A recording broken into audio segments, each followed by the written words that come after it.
జిల్లా Pocharam IT కార్డర్ PS పరిధిలో వెంకటరమణ అనే గజ దొంగను పోలీసులు అరెస్ట్ చేశారు. 21 తులాల బంగారం, 1 కేజీ వెండి ఆభరణాలు, 1,50,000 నగదు స్వాధీనం చేసుకున్నారు. పగటి వేళల్లో ఇంటి తలాలు పగలగొట్టి దొంగతనాలకు ఈ గజ దొంగ పాల్పడుతున్నాడు.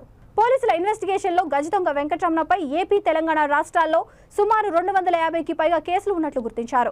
తెలంగాణలో సుమారు 100కు పైగా కేసులు ఉన్నాయి. ఇప్పటికీ అనేక మార్లు దొంగతనాలు కేసులపై జైలుకు వెళ్లి వచ్చాడని Malkajgiri DCP Padmaja Reddy press meet లో వివరించారు. అనంతరం నిందితుడు వెంకటరమణని రిమాండ్ కు తరలించారు.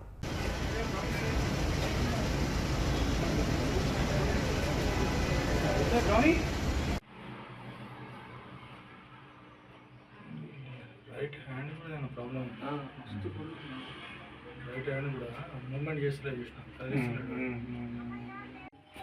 కింది వరకు అట్లా స్టైల్ అయినది ఫోటో. కింద కాళ్ళకి ఏమో చెప్పులే చెప్పులే వేసుకున్నాను చూడు, చెప్పులే చెప్పులు